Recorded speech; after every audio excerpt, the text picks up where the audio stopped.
Welcome back, everyone. I've been wanting to do a state of the collection video for a little while to kind of update you all as to what I currently have for systems and the direction I'm headed towards with my computer collection.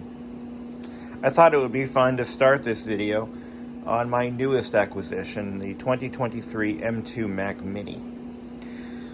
This is a machine that replaced an aging MacBook Pro as my primary editing system, as well as a business machine to run my small car stereo restoration shop. This machine I bought just about 2-3 weeks ago, and I have no regrets.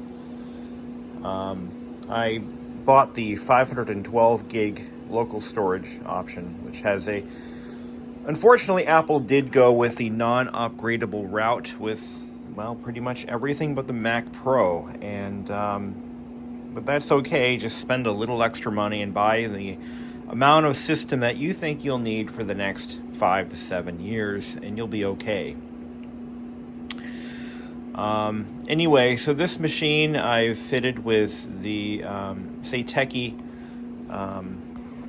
kind of a docking base, which includes a few additional ports, 3 USB-A, 1 USB-C, audio out, headphone, and a memory card reader, as well as an internal solid-state drive slot. So that allows this machine to have, without wasting any ports in the back, we have a built-in solid-state for additional storage. That gives us 1 terabyte of additional storage, and I've divided that into I've split the volume for Time Machine and additional storage.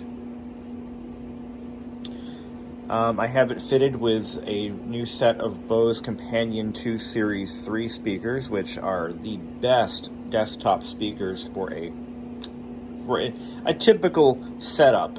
If you're into gaming, these speakers are not for you, but if you're just looking for basic quality sound, they're a pretty good bargain. Keyboard is the wireless, I believe it's the Magic Keyboard or whatever they call it these days. It is Bluetooth, built-in battery, rechargeable via USB cable, same with the mouse. I've done a few videos on this machine already, and well, I just thought I'd throw it in here for inclusivity purposes. Now, at the bottom of my master bedroom closet, we've got the PowerPC G3 Bondi Blue iMac Revision B. This machine is in mint condition. It is fully decked out. I have the keyboard, I've got the correct mouse, power cords, everything. I just don't have a good place to put it. I don't live alone. Amelia hasn't left me yet, so she's a keeper. But I try to leave spaces in the house for her to display her things, like her plants and her knickknacks and such. So as part of that compromise, I don't have a living room full of desks to display vintage classic computers. But the G3, I acquired this back a few years ago, and it was I got it from its original owner. It has never been used in a public school setting. It was actually used, I think, in an office for a little while, but it has managed to survive the ravages of time, and it is in very good condition. No scratches, no blemishes, no cracks, nothing. It goes without saying it's never seen the likes of the U.S. Postal Service. The fastest way to destroy a G3 all-in-one CRT iMac is to ship it somewhere. 10 feet even. Pretty much will spell the end of it. I will eventually find a place to display this machine. It is an icon, so that kind of steers me in the direction of, well, in the video anyway, as to what types of machines am I now collecting and what am I casting off. The machines in my collection, I'm trying to limit to iconic machines of a particular era or machines that have meaning to me personally. The iMac kind of covers both. The iMac came out when I was just starting high school, actually finishing middle school, I believe. 1998, I was in 8th grade. And when they were released, the iMac did two things. It really changed what was allowable, what was acceptable in personal computer aesthetics and design. It also saved Apple. I'm giving the iMac G3 credit where credit is due. It changed the public perception of Apple. For some folks, it changed it not for the better, but for others, Apple became a friendly, warm, fuzzy computer company. It's just my words, not theirs. The iMac fundamentally challenged what we needed in a personal computer in the internet age. I meaning internet, Mac meaning Macintosh, iMac. The advertising campaign was iconic. It was striking, it was new, it was unique. Jeff Goldblum. Remember? Okay. The iMac definitely did usher in a new era of industrial design, both in computing products and personal products as well. And it also announced to the world that Steve Jobs is back and he's not going to go down without a fight. It was a very risky move for Apple to release this computer without a floppy drive and without in an era where user upgradable components was becoming more and more prevalent. He went the other way. He made it very difficult to upgrade this machine to the average user, although it is doable. For that reason, the iMac is in my collection, and I typically only collect and save and restore the best of the best condition. I don't want to get into the business of taking complete, utter, destroyed equipment and then making it new again. I try to find the best machines to save, and that's why this one I was willing to pay a fairly decent amount of money for when I found it. I think I paid $100, which was pretty much the top end of what the iMac was worth about 5 years ago. No, I bought it about 7 years ago, I think. So now they're starting to appreciate in value as the surviving examples are dropping like flies. Future plans for this machine, I'm going to have to pull the logic board and recap it as well as the analog board.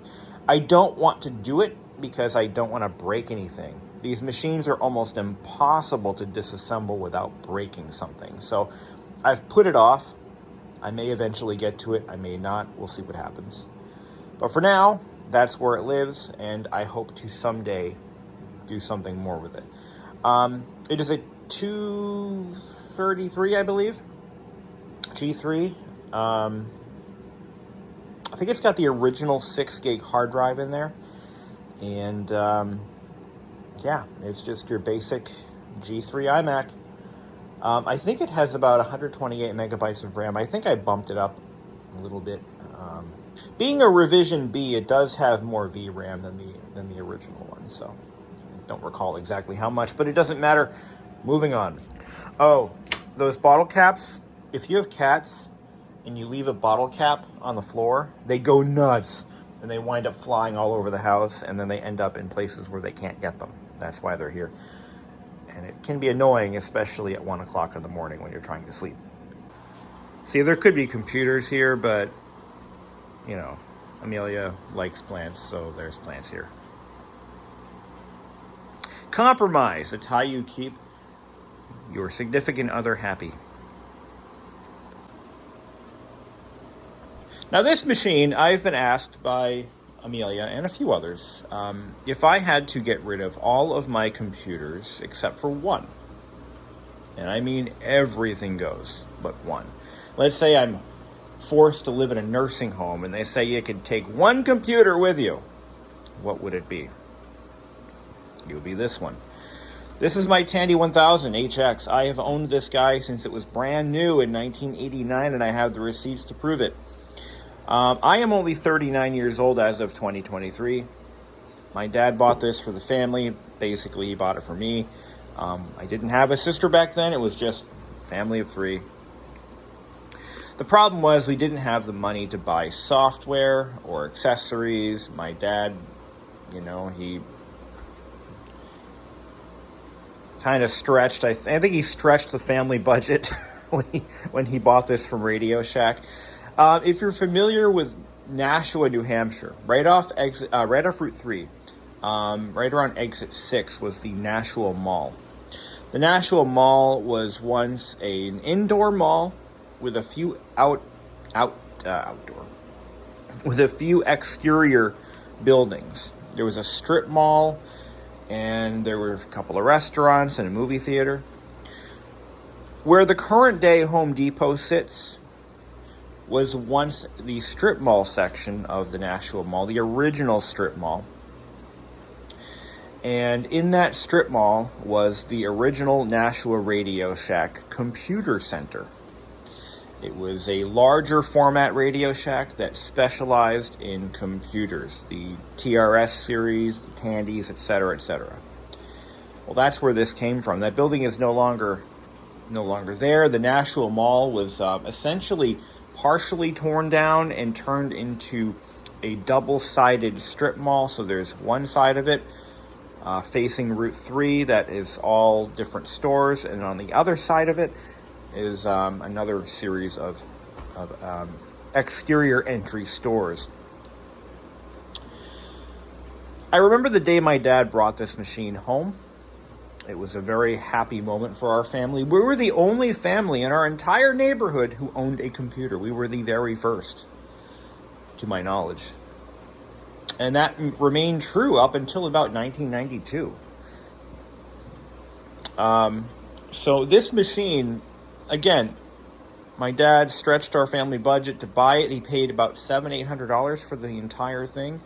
And all he bought was the CM5 monitor and the Tandy 1000. He bought a couple of cables and a couple of games. I think we bought Wheel of Fortune, Jeopardy, Family Feud, and Speller Bee. He also got a few discs of just random games and such from a couple of his coworkers, which I still own those discs to this very day, as a matter of fact.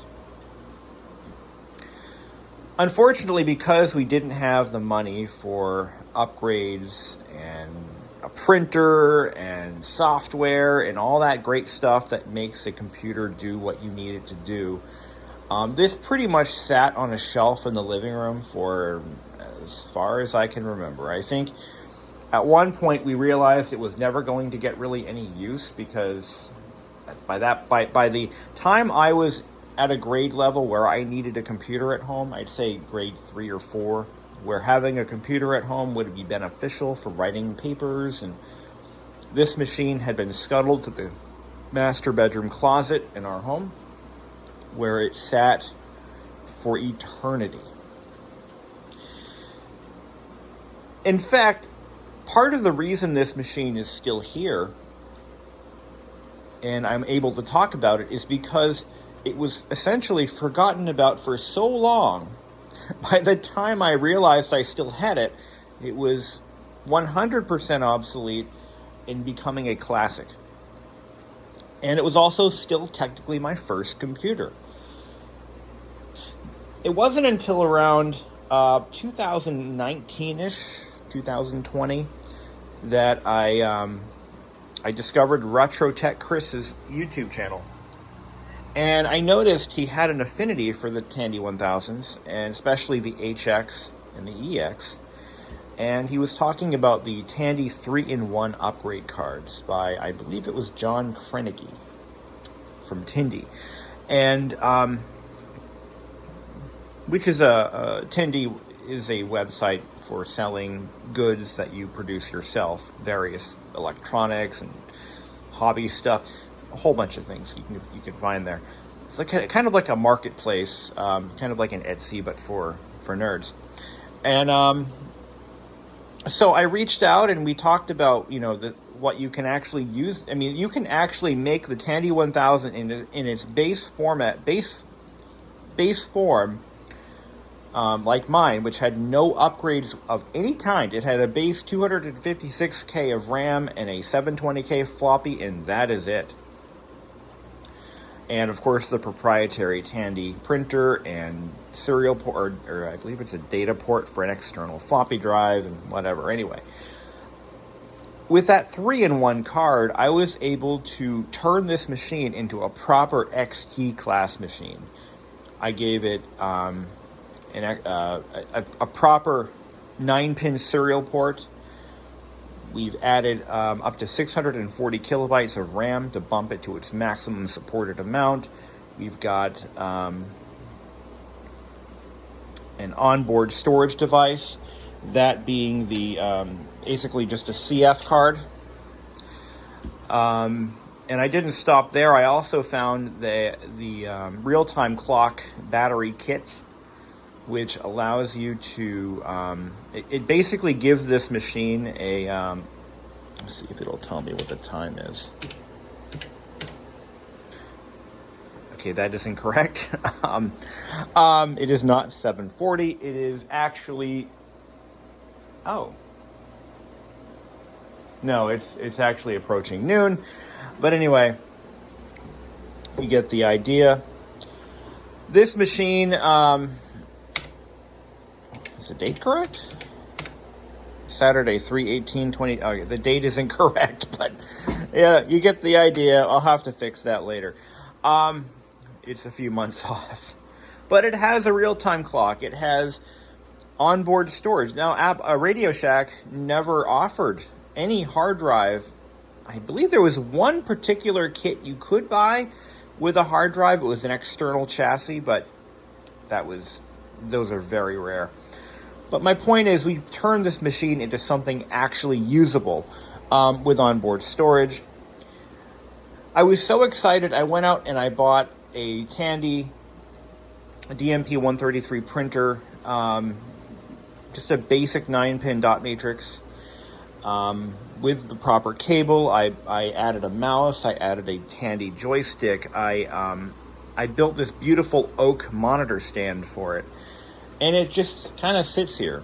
Doesn't really get a lot of use, but it does get a lot of comments. The monitor obviously is not original. Well, it's not obvious, but I know it's not, but the average person won't realize that. On the original sales slip, as I mentioned earlier, this machine was equipped with a Tandy CM5 color monitor. That was the upgraded option from the monochrome that was offered when my dad bought it. However, there was one monitor above that, and it was the CM11. The CM5 monitor was probably one of the worst monitors I had ever owned. It had a high-pitched whistle. It never looked great. The image was kind of grainy, very low dot pitch on that monitor. So it was really just a very inexpensive color monitor. The CM11 is a higher resolution monitor. It has better color, better contrast. It's just a better monitor overall. It even has, the CM5 did not have an anti-reflective coating on it, but the CM11 does. The CM5 was really just a color television without a tuner, modified to work with VGA. It was a terrible monitor. But because of its other issues, it had a very high-pitched whine. I ended up letting it go with a Tandy 1000 TX that I had a few years back and sold. The guy insisted that I sell him a monitor, so I said, here, I'll sell you the CM5, and I'll find another monitor if I ever, at any point in the future, decide to do anything with this HX. Well, the future is now. I luckily found the CM11, which is, by the way, one of the best monitors you can pair with one of these classic Tandys. And it is period correct for 1989. I believe 1989 was when they began to phase it out. But because I had looked at a bunch of catalogs, and it was still available, I think, by 1989, but not by 1990. I think it had been dropped. Point being, it is a period correct monitor, and it is one of the better monitors overall, so you get more enjoyment out of the machine without as much eye strain as you would with the factory CM5 that we had before. I still use this computer to print greeting cards. That's my thing. I do occasionally play Zaxxon and Pango and Wheel of Fortune and all the great games that I enjoyed as a kid, but I can now play them on the Tandy 1000. In fact, it'll play most every XT title. Anything made for the XT it will run. There are a few exceptions. The Tandy 1000 HX is definitely not a IBM XT clone one for one. It is actually a clone of the PC Junior, just to make things more confusing. It's a unique piece of history, and I'm glad I still have this one. This thing almost got tossed quite a few times in its day, but I could never bring myself to get rid of it because it was my first computer. So, strangely enough, though, the Tandy 1000 HX and EXs are stupidly valuable. People are apparently paying crazy money for these things. They are definitely highly collectible. Will I ever sell it? Absolutely not. It is not for sale, nor will it ever be. I hope to someday be buried alongside it. I don't mean that seriously. So, comments should be kept to a minimum on that. On that note, I am actually looking for a couple of items. I'm looking for an original Tandy mouse. This uses a round DIN port, the same as the joystick. I'd like to find one of those mice. I don't know whether it will be fully compatible with what this serial mouse can do, but mainly because I want to free up a serial port so that I can use my Wi-Fi modem with it. But having one serial port, I could put a switch box in there, or apparently they just came out with a Tandy 4-in-1 card, which has an additional serial port, but I have invested all I'm going to put into it at this point for internal modifications. So, moving on. Now, down here in the office is where the rest of the machines are. There's actually a few more at work. I'll just tell you what they are. At work, I've got my IBM XT that I bought at VCF East. That machine is pretty much just... I made a mistake by buying that. I bought one without the without the CGA card and matching the CGA monitor. I bought the less expensive of the 3 or 4 that was available for sale at that particular time. I may end up selling the IBM, but for now it lives on my desk at work as a display piece. It's practically useless to me. I can't run any of the titles that I want to run on it because it only has the TTL monitor, and matching card. But oh, actually no, it has a Hercules now, but that still doesn't help me out because it's still very limited. But moving on. So I have been, speaking of VCF, I have been culling my collection lately, kind of getting rid of some of the redundant systems, some of the machines that have no real value to me at all. I sold my Motion M1400 tablet to a collector. I sold my Toshiba Satellite 110 CT. I think it was a CT or a CS. CT, I think.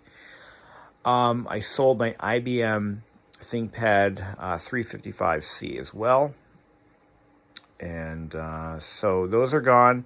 I've actually been really selling off my laptops. You'll notice over here there used to be this entire lower section on the floor was all laptops. And I have been slowly getting rid of those. One of the laptops that was there was my Compaq LTE 5480. I have to think about that for a second.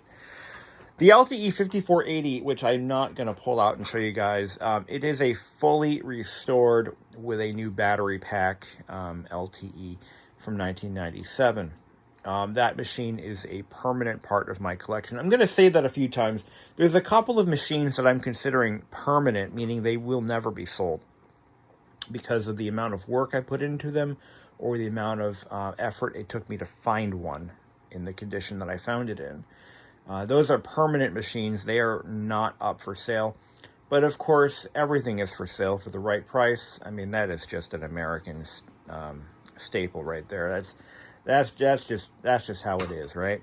We'd sell the Statue of Liberty if somebody came up to the government with just the right amount of cash. That being said, I want to talk about one of the other machines that is a permanent piece of my collection. Then we'll get into some of the others. The Toshiba T3200SX is a portable desktop that is a... this took me a long time to find one in this condition. And it really did. It took me years, actually, to find one of these that didn't have major cosmetic or other issues.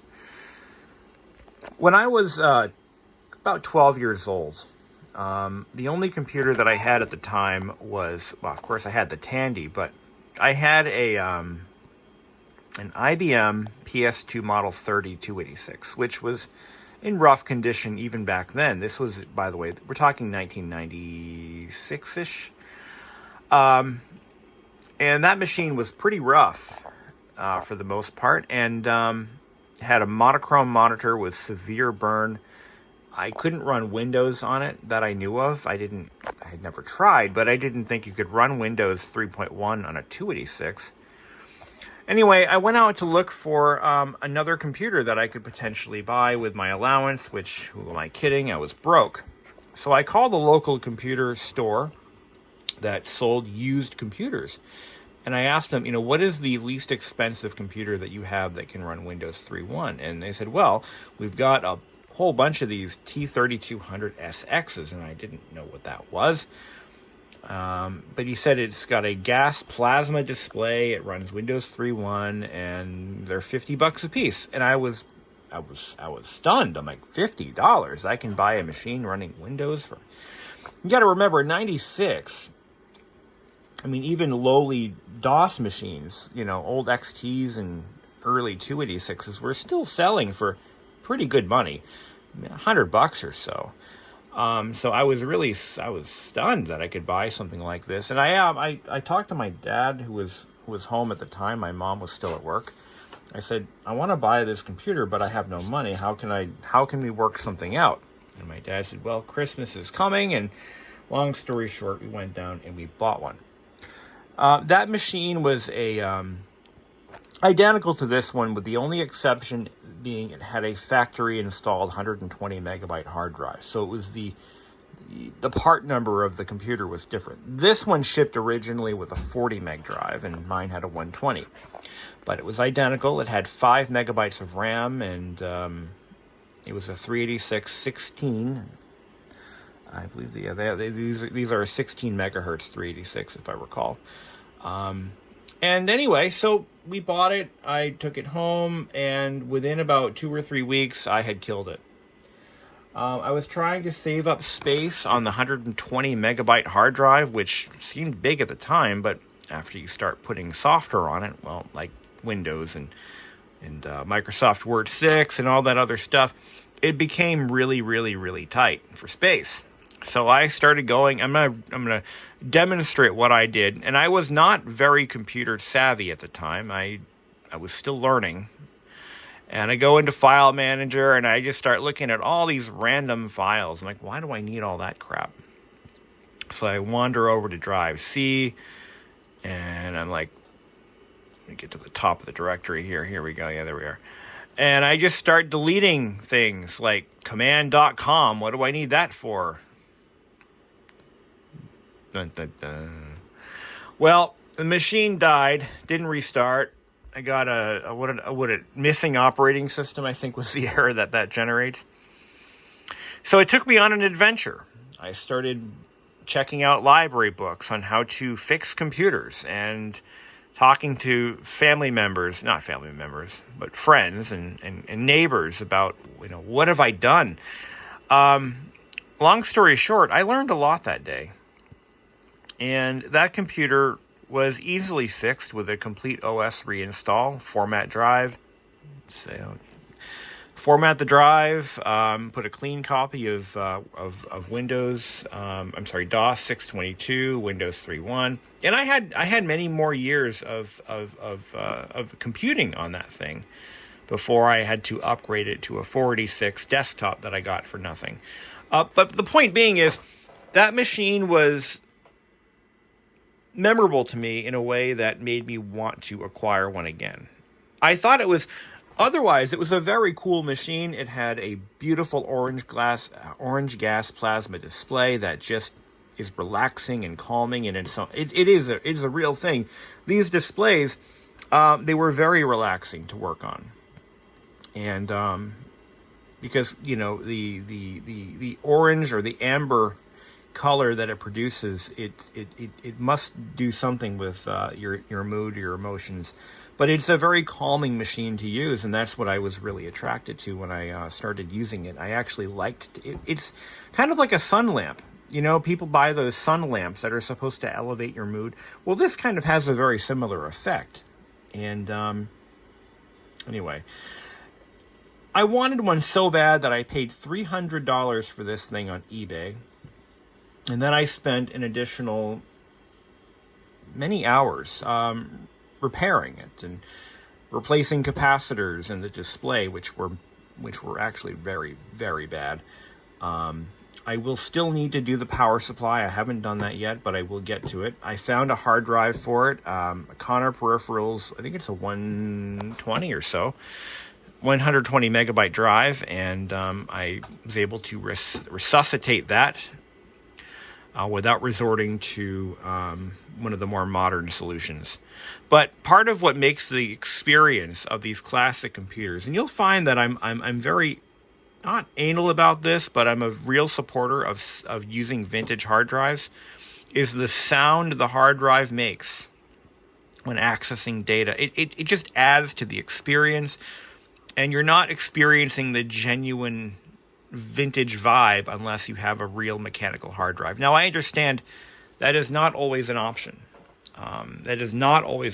And some people would rather not deal with hard drives, but I don't mind it myself. I will repair drives if I have to, and I have done that, just to keep them alive. So the T3200SX is more or less part of the permanent collection. It is not going anywhere. Put too much effort into finding and restoring one. I can't let it go. So we'll shut her down and move on to our next exhibit. So these two machines right here, both of them I have acquired because of my many fond memories of using earlier Apple products in school.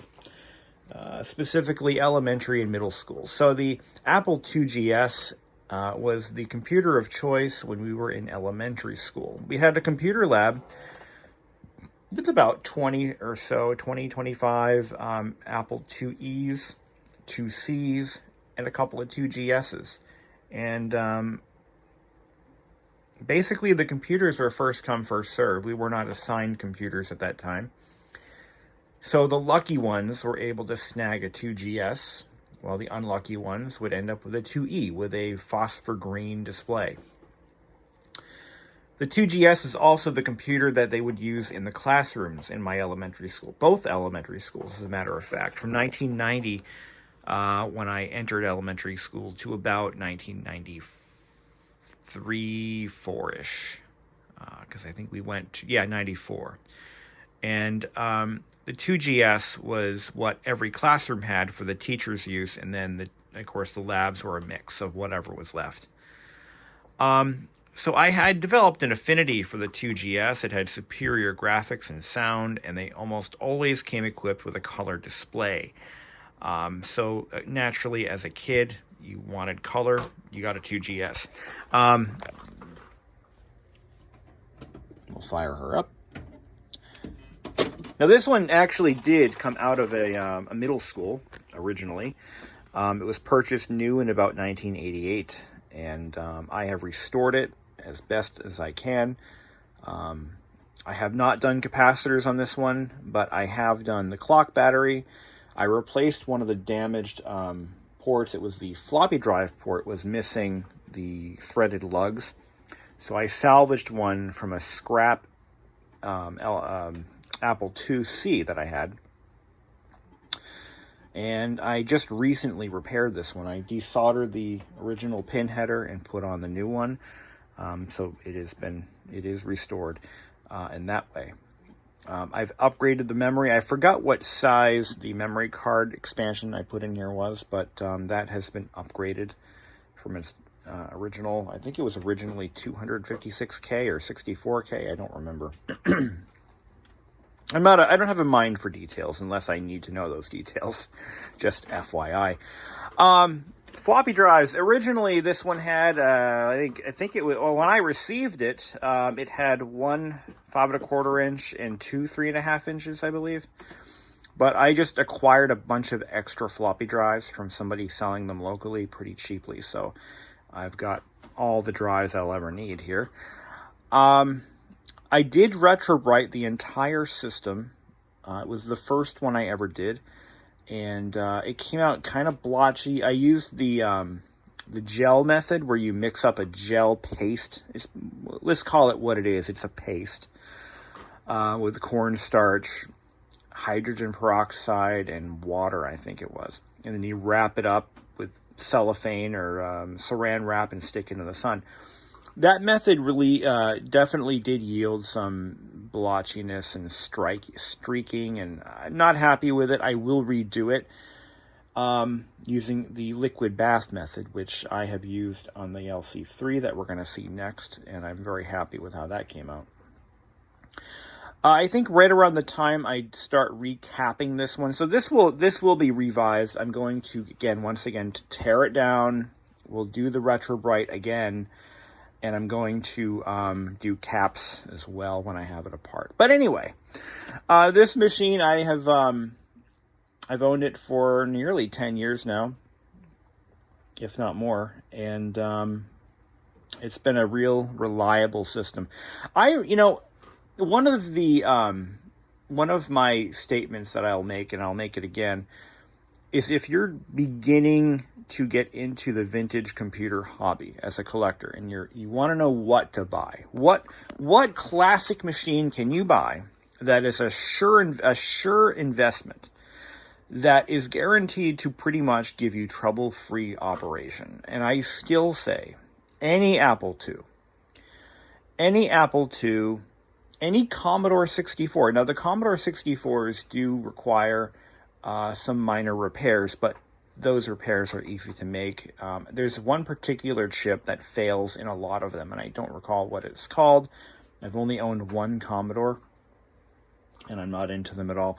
But the Commodore 64, the Apple II, again, any Apple II, Apple II Plus, 2GS, 2E, 2C, 2C Plus, whatever you want, whatever you can get. They're very simple, well-engineered machines. Even the Tandy 1000s, but they're getting harder to find for some reason, and they're also very expensive. But nevertheless, those simple DOS machines and Apple machines, and of course Commodore, whatever your flavor you want, they are pretty much bulletproof.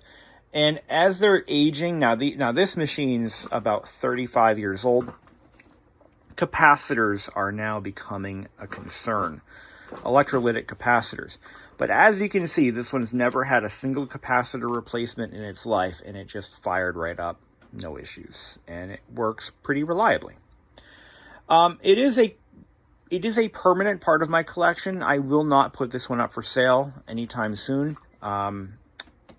It's too iconic, and I just really like this 2GS. It's got, I know its entire life history. I know where it came from. I know who owned it.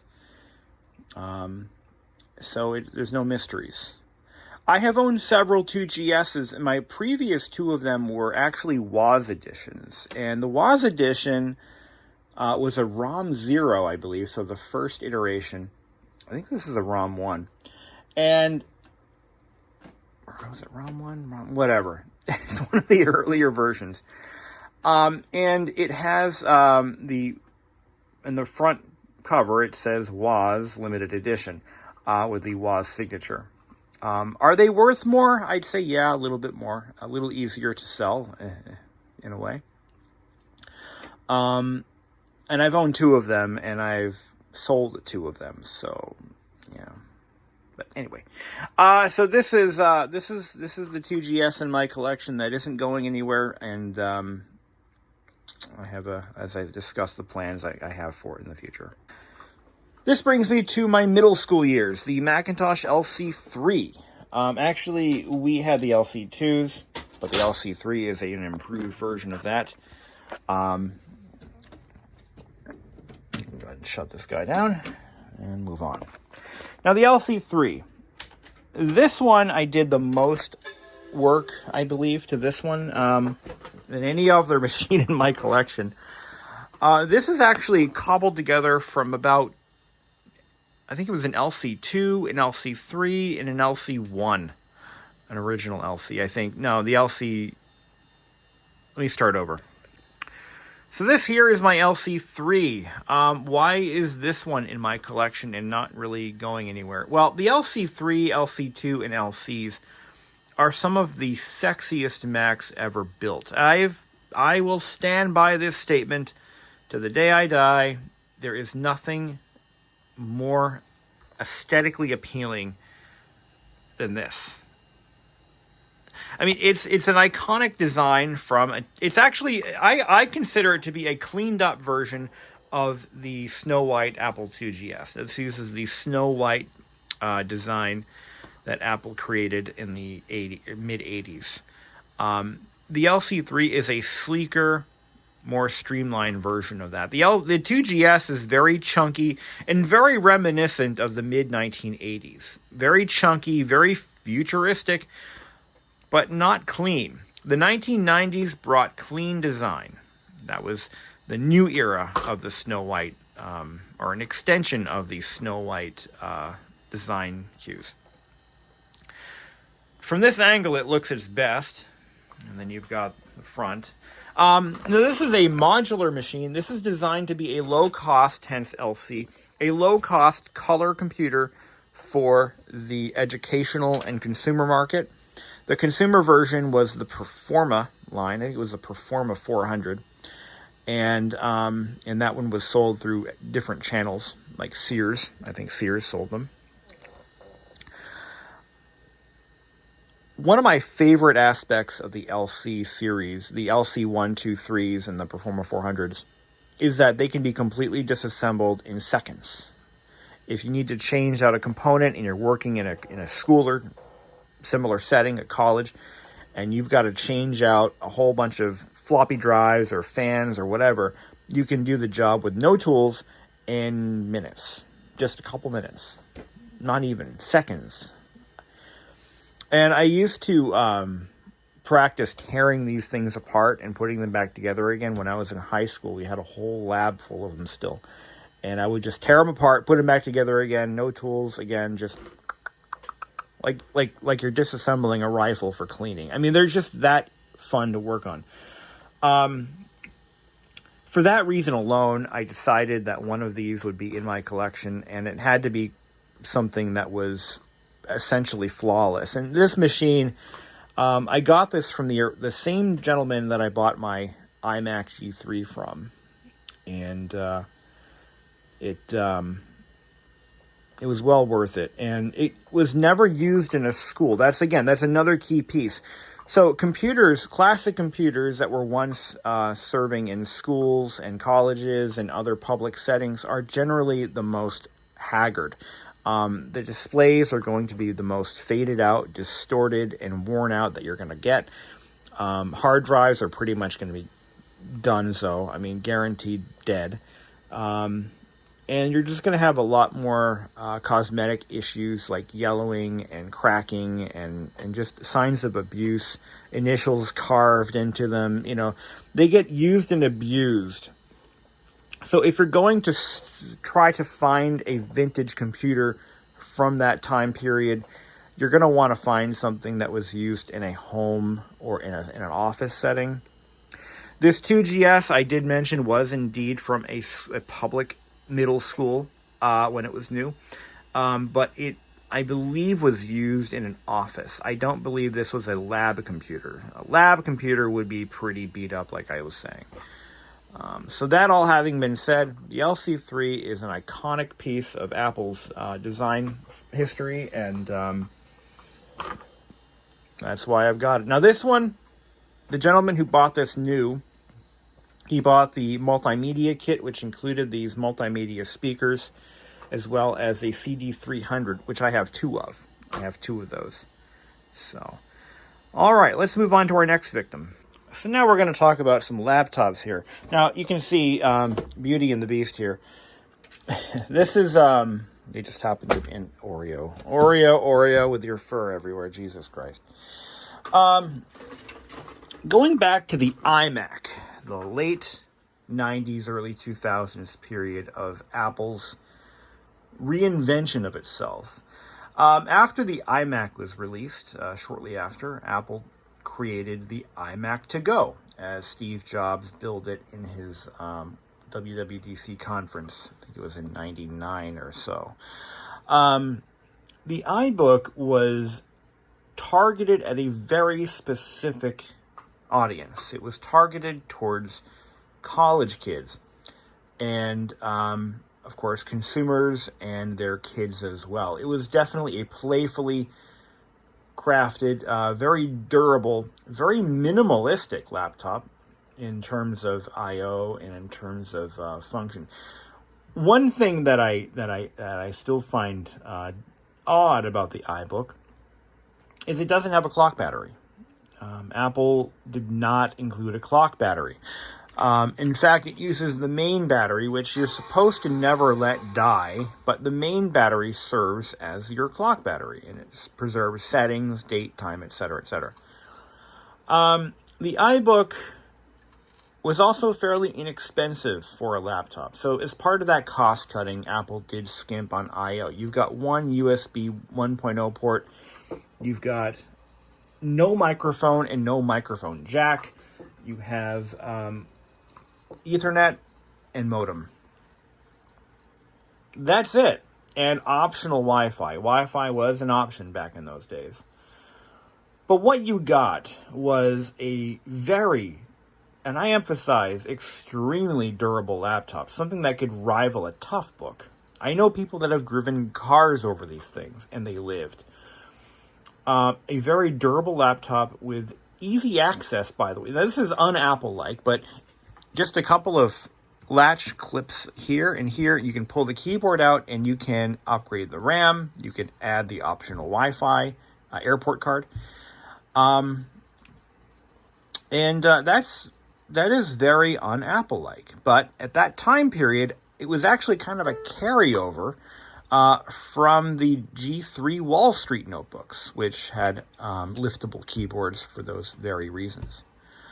The battery was incredible for its time. I remember being it billed as having a nearly 6-hour lifespan on a full charge, which at the time was crazy. And by the way, it was also very unrealistic. I think 3 hours was about average for these. It's also a latchless design.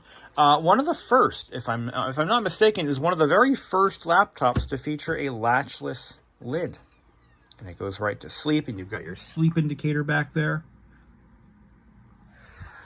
This is the original Blueberry model. This is the one I sought out, by the way, because they're less expensive than some of the more unique color options. Lime green is the most expensive. If you can find one, they're very sought after. The blueberries and the tangerines are the most common.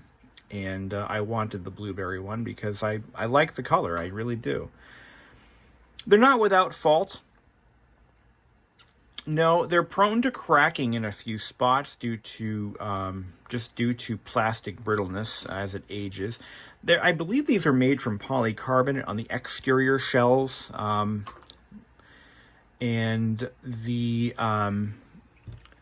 there's a few engineering flaws, but the cracks will usually form here on these posts. You can see right through to the top of the post where it's molded into the shell, and that's usually where they crack. This one I found locally for sale for about 120 bucks, I believe. And I couldn't turn it down. It was in such good condition. One of the obvious engineering failures is the handle. Now, it's a very nice handle. It's durable. It's plastic molded around an aluminum core. And what happens is the aluminum and the plastic don't play nicely with each other. Oh yeah, this back cover also cracks. Now the cracks that you see are not structural. They are not structural. They will not compromise the integrity of the machine in any way. But they are also very inevitable, and there's nothing you can do about it. You just can't. Unless you can find new old stock parts, you can't fix them because all of them had the same damn problem.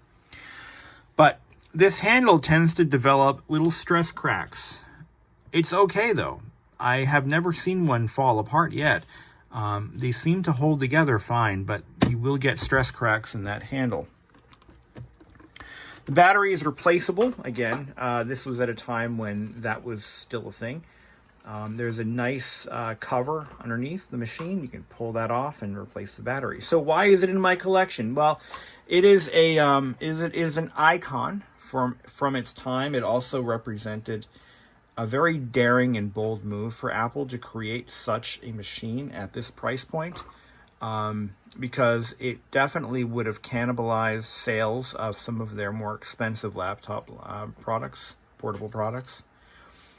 It's controversial in the way that it has one speaker rather than two. It has no microphone port, no provisions for one, but you could possibly use a USB microphone if I'm not mistaken. But it was a terrific bargain otherwise.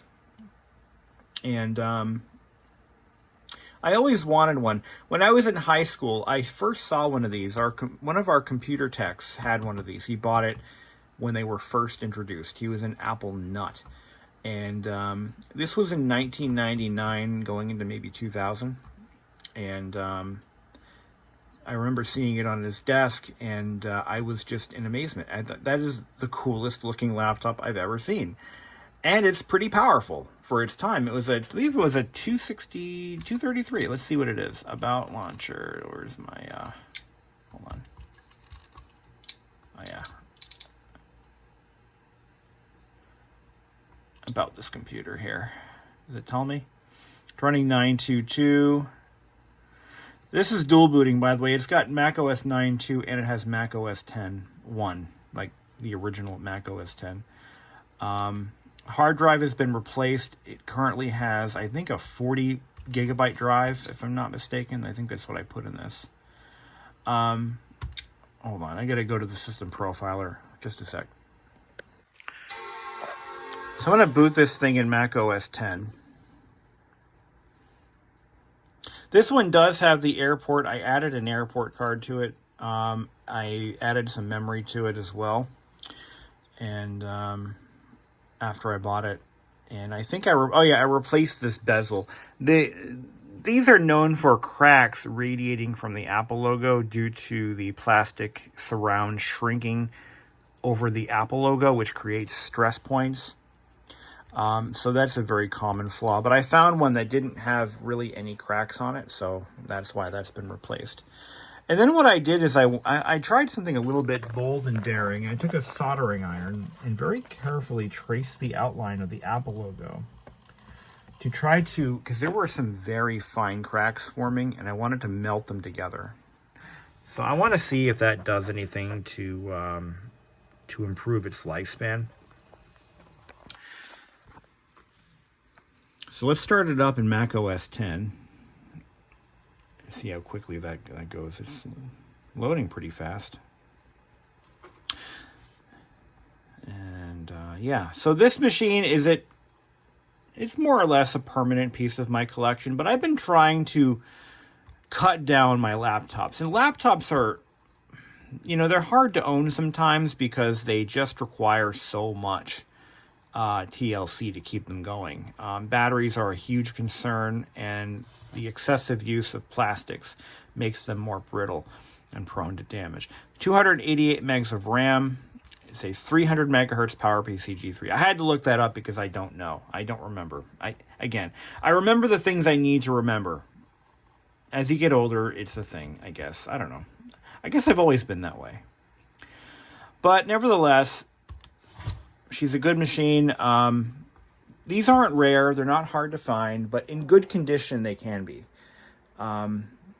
So keep your eyes peeled. The iBook is the original clamshell iBook is definitely a machine that should be on everyone's short list if you're a true collector. That moves us over to the Contura 425. Now, I've made several videos on this one. This is a full ground-up restoration. It took about 3 machines to build this. I had to find all of the plastics are crack-free. It took a long time to find those. Well, maybe not. It took me a couple of eBay searches and reaching out to a few fellow collectors, but I managed to find a completely intact rear cover. This cover right here is so hard to get without excessive cracking that this was almost, I did not expect I would find one. So I found one, and I actually reinforced it so that it won't crack. I used self-mixing epoxy, and I filled in all of the gaps around the hinge mounts with epoxy to help spread the load. Because the problem with these is not only that, but I also heated up the hinges and soaked them in oil to free them up a little bit. The problem with these laptops, and a lot of early to mid-90s laptops specifically, is the hinges would begin to get stiff, and then your ABS plastic would also begin to become brittle as it got older, and you would create stress points where the hinges meet the plastic and they would crack. So to mitigate that problem, I actually reinforced the entire section with epoxy on both sides and freed up the hinges. So I don't expect it to ever break. Now, the Contura is a machine that is part of my...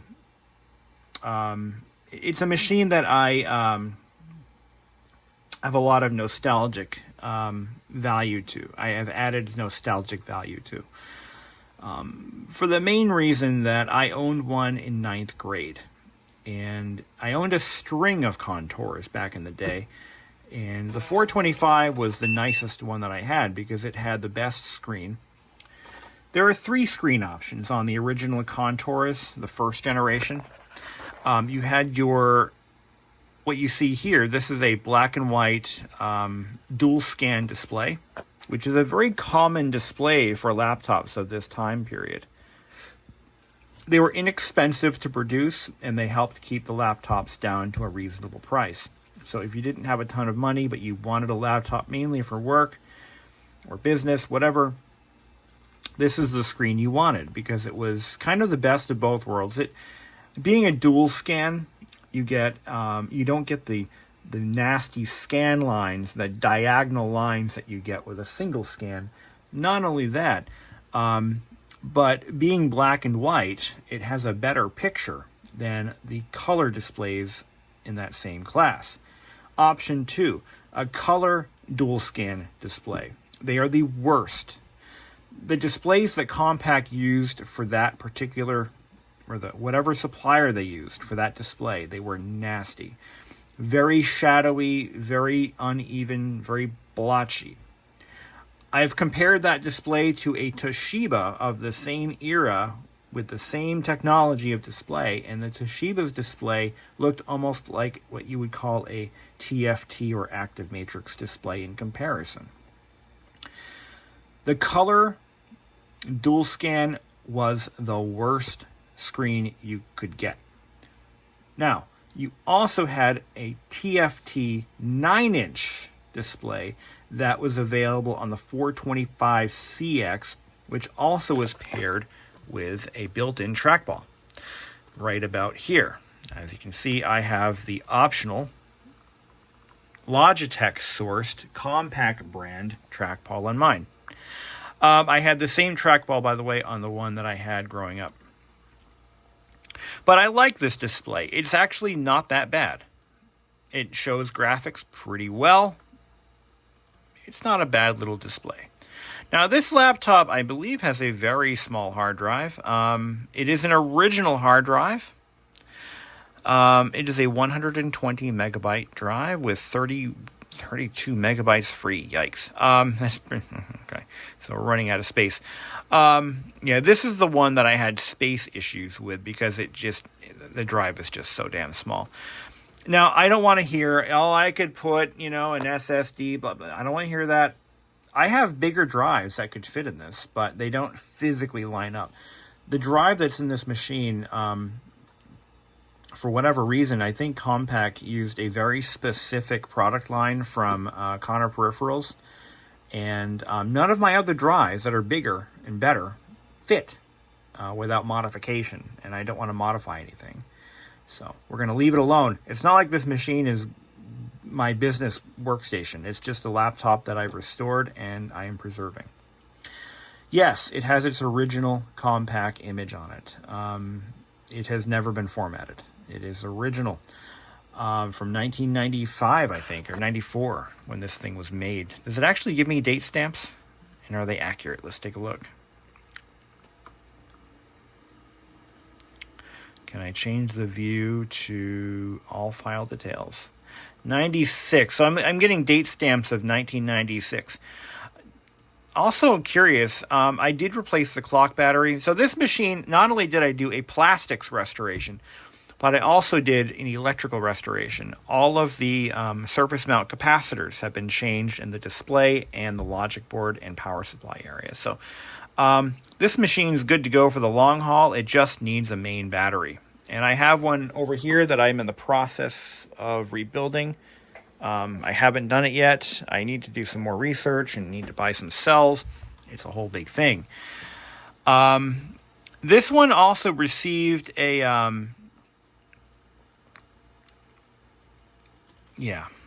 so new clock battery. Yep, I did that. Let's take a look at... Oh, I don't want to do that here. Where am I going?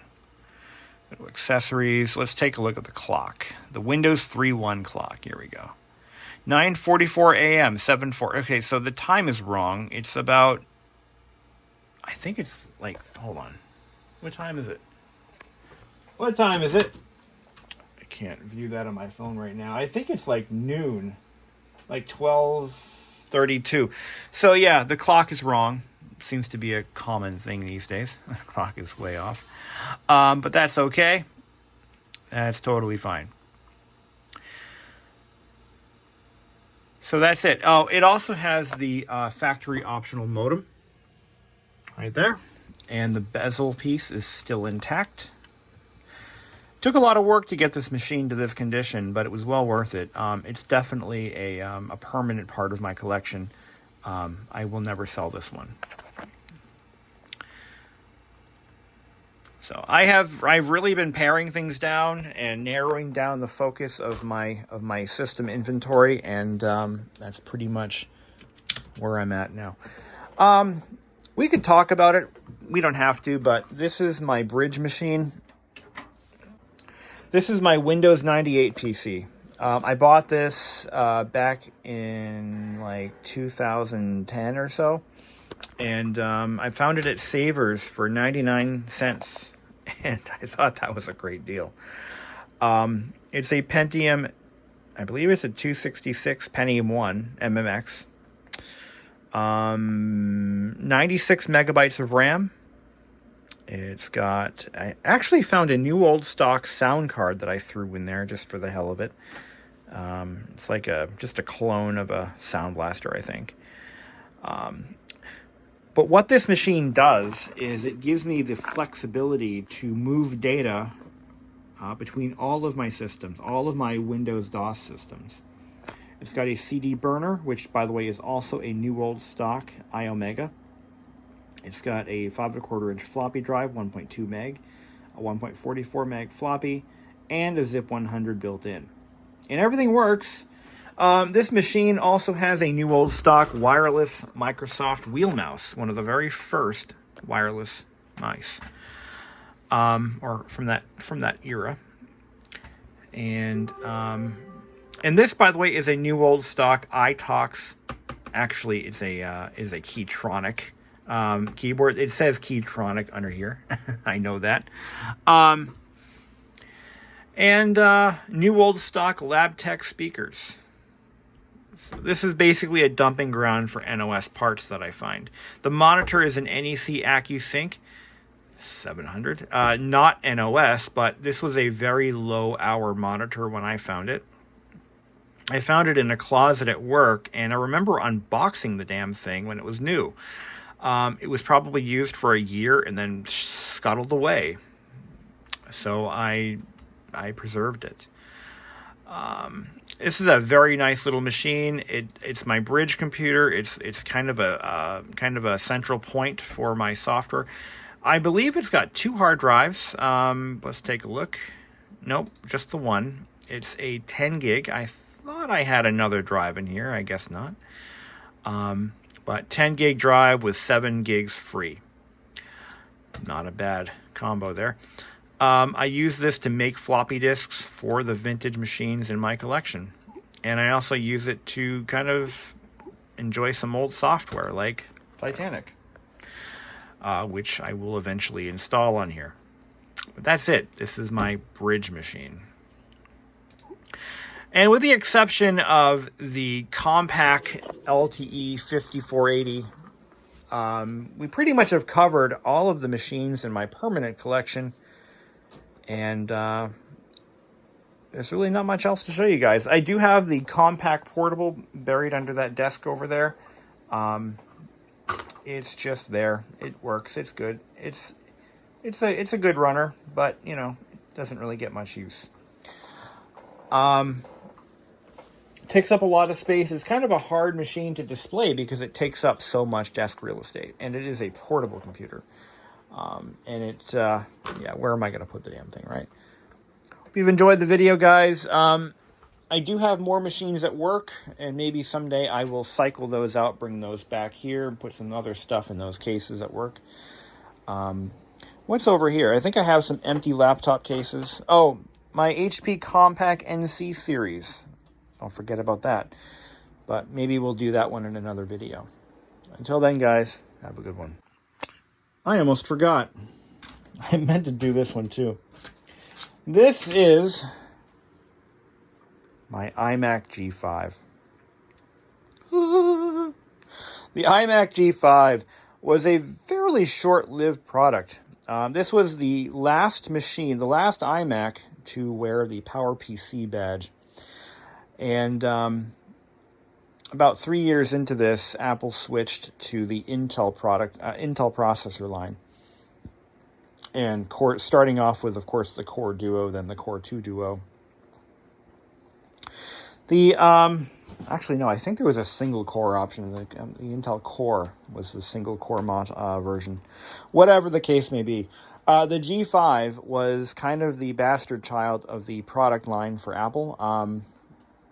Because it, again, it is virtually, to the untrained eye, it is indistinguishable from an Intel. So if you're at a used computer store or convention, whatever, and you're looking for an iMac to run Windows on, like Windows XP, you want to do some dual booting, and you're walking down the aisle, you see this, you don't do any research, you don't do any homework, you just buy it, well, good luck with that.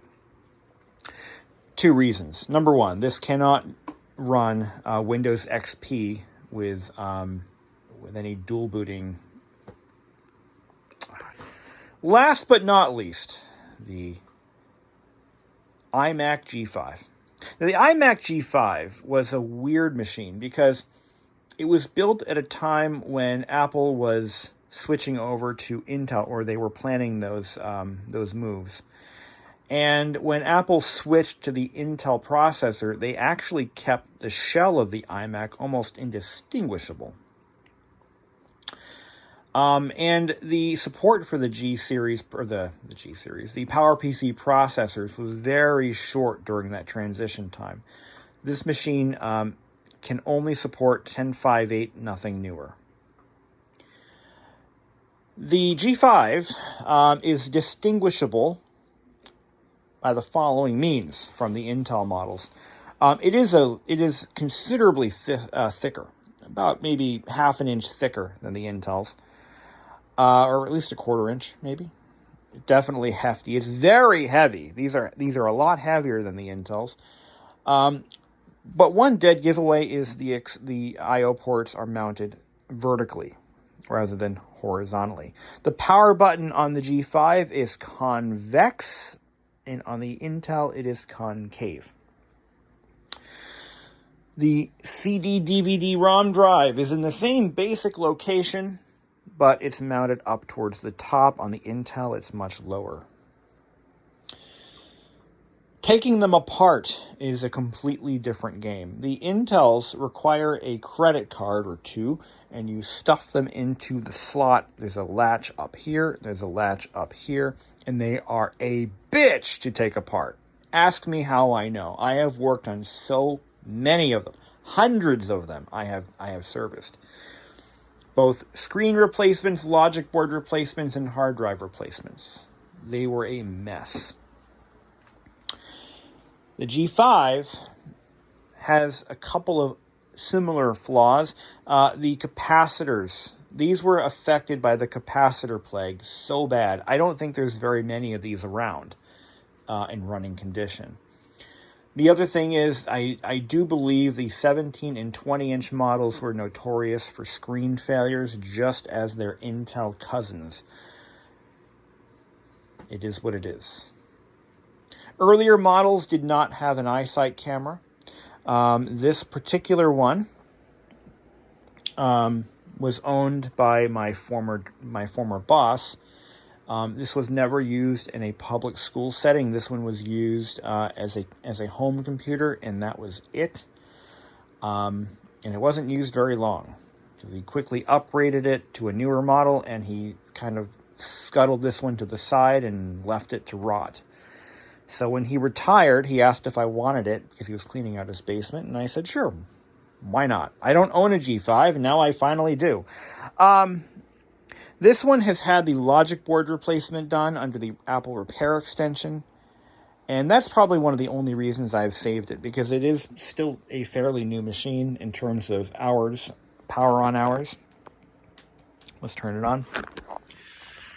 But yes, the really unfortunate thing about the PowerPC, or the tail end of the PowerPC line, is that really, if you had spent, $3,000 on a fully decked out, whatever, PowerBook G4, or a quad core Power Macintosh G5, if you shelled out your entire life savings hoping to get 10 years or so out of it, of support and such, it didn't happen for you. And I fear that the same thing will happen with the switch from Intel back to Apple Silicon. You're gonna get burned. I mean, the switch, by the way, I will say this much though. Switching from PowerPC architecture to Intel was a necessary move for Apple. They had to do it. They really did. And it really definitely gave Apple a much better standing in terms of selling to a much bigger audience. Because, they advertised you could run Windows on a Mac natively. You can install Windows on it. You can put Windows XP or Windows 7 or Vista. Those were, the versions of Windows that were popular at that time, and you could run them natively. Hell, I think you can even run Windows 10 on them. But The side effect is, unfortunately, if you had just made a major investment in a PowerPC machine and then the Intels come out, oh my God, you're mad because now your machine's obsolete. It's no longer the new hotness. It's outgoing. And as we can already tell, I mean, the switch back to Apple Silicon has been a positive one. The Apple machines, the Apple Silicon machines, the M1s, the M2s, and coming up M3s, are absolute rocket ships compared to their Intel brethren. So, again, we're back to limited support for the Intel machines that are only a year or two old now at this point. Some of them are between 3 to 2 years of age. And we're back to that again. But that's unfortunately that's just the way things are. The G5 was definitely a very hot and very power-hungry processor, and that's why Apple started to reconsider their trajectory back in the day. This machine is again, the only reason I have it is it's in superb condition. There's not a scratch on it. There's not a blemish, not a scratch, not a crack. It's not yellowing. It's in mint condition. And I just couldn't bear to let this one go. So I saved it. I preserved it. I put a 1 terabyte hard drive in it for some reason. I don't remember why. I think I just had one in my pile and I'm like, it fits.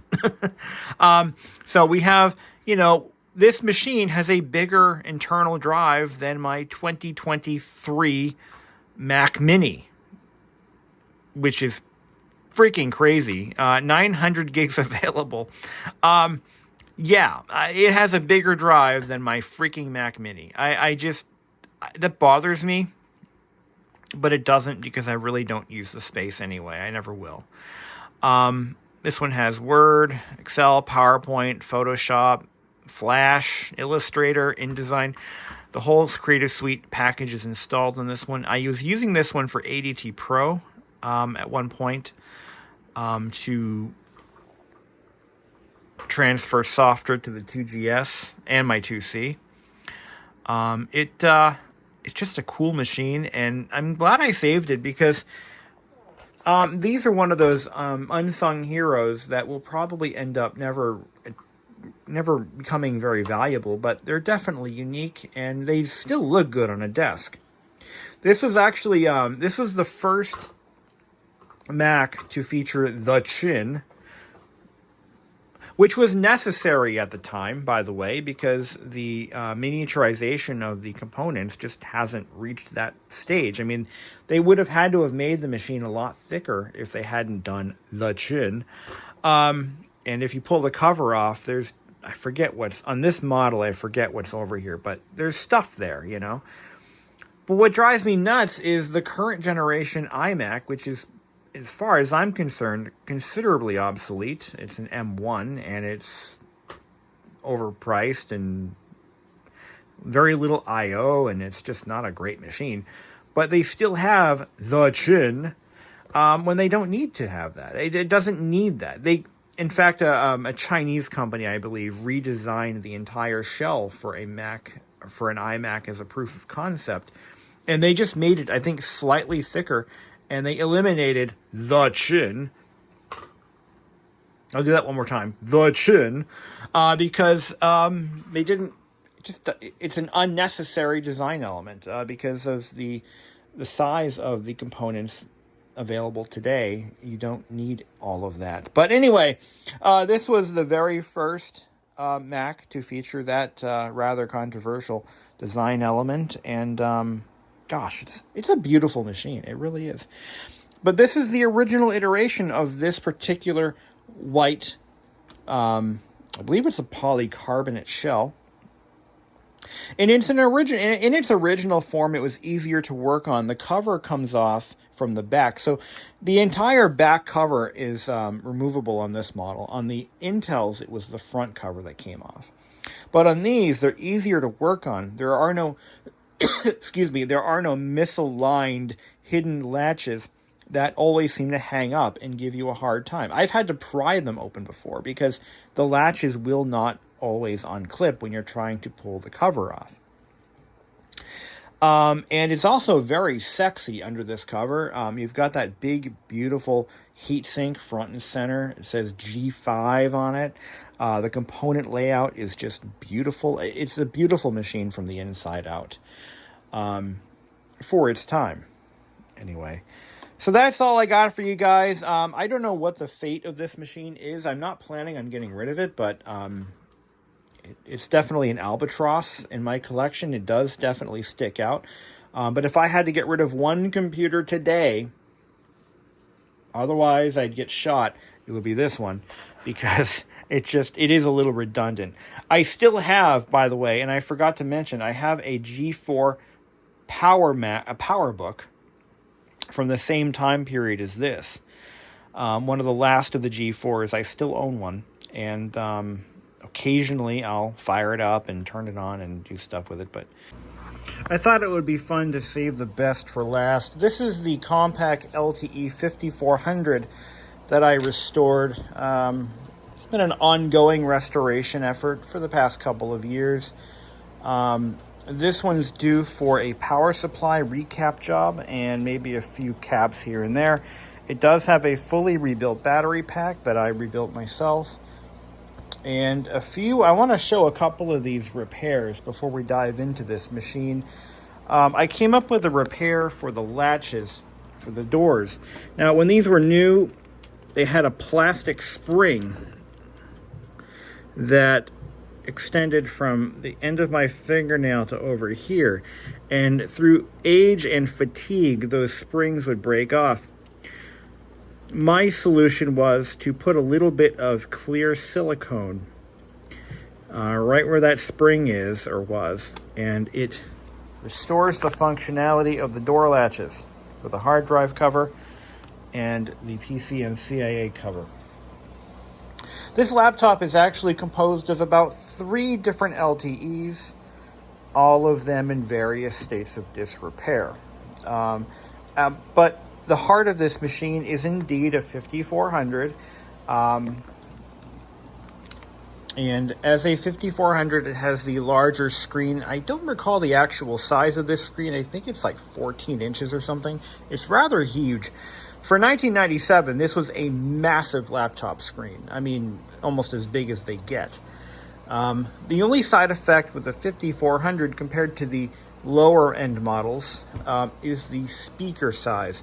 The 5400 has small, tinny speakers, whereas the 5150, the 5280, those have larger speakers. So let's go ahead and turn this on. I haven't fired this thing up since VCF East a couple months ago. The battery is not charged, so I'm going to let it charge, but here we go. Now, this laptop, or this basic laptop, it does have some nostalgic value to me because when I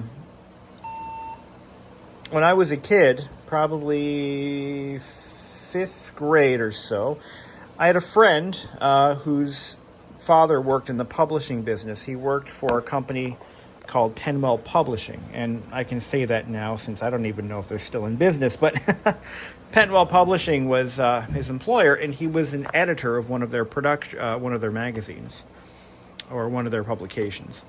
And he worked for about 4 years. He had a 5150, and he beat the living snot out of that laptop, not through abuse, but through use. It was a workhorse for him, and he used it nonstop to write and edit and publish and whatever the hell he did, research. He traveled the world with it, and by the time it was about 4 years old, he gave it to his son, my friend, and he used it for about a year and then gave it to me. It was pretty much, by that point, it was done. It was just done for. I mean, it had so many problems. The buttons on the mouse were worn out, so they didn't work. So you had to use an external mouse. The speaker wires in the display housing were broken. Imagine that. The speaker wires were broken. So the speakers only worked if you held it like this or so. The keyboard was blank. All the print had completely worn off of the, at least from the home row. But for the most part, the keys were blank. It just had so many issues. I managed, by the way, to fix all of those problems. And, the battery was also done for too. So it was ready for the bin, but I managed to fix it. By that time, I think the machine was about 6 years old or so. And I actually managed to bring it back to life. And then I gave it to another friend, not give it to him. I needed to install Microsoft Office on it. And he's like, well, you don't have a CD-ROM drive, but I can take the drive out and put it in my drive dock and just throw the install files on it for you. And that was a nice gesture. I said, okay, go ahead. Let's get it done. So I gave him the laptop. He called me that night and he says, I think I broke your laptop. I'm like, what did you do? He took the hard disk drive out he took the drive out, copied the files onto it, put it back in its canister, turned the machine on, and plugged the drive in while it was on, and fried the logic board. Could have killed him. I could have killed him. I was like, I spent so much time fixing. Now, I didn't have parts. I was fixing the parts myself. I spliced the keyboard cables. I was so heartbroken. But it was one of my favorite Compaq products because, I mean, it is a beautiful laptop in its own way. It stood out at a time when almost every laptop was actually, no, this was during the transition period when all manufacturers pretty much went to dark plastics like blacks and grays. But Compaq still produced the LTE in beige, whereas the Contura remained black, and even some of the Armadas were black as well. But the LTE remained beige throughout its entire product cycle or life cycle. One of the nice features about this laptop is it has a multi-bay. So this bay could be used for a spare battery, a hard drive. You can put a weight saver in there, which is just an empty dummy plug or a dummy cassette. Or this one has the elusive CD-ROM drive. I think this is a 24X drive. These are hard to find. I know one person who owns several of these, but I will keep him anonymous. It's a little joke. But they were a great multimedia laptop. These were geared towards businesses and professionals. They were nice multimedia laptops. I think I just said that. So they had the speakers, they had the optional CD-ROM drive, they've got the microphone built in. And in this particular model, I believe is a Pentium 133. I believe it's either a 120 or a 133. It doesn't tell me here. 80 megs of RAM. This one's been expanded upon a few times. Hard drive that's in here is a very small, I think it's a 2 gigabyte that's in this machine. It's one of the small, it's a 2 gig, only using less than half. I'm using a little more than half of it, so. But 2 gigabytes in 1997 when this was new was actually quite good. This one is fully functional. The battery is fully functional. It will run on its own battery for about 2 hours or so. And all the port doors are intact. And again, I did make the necessary repairs so that they latch correctly.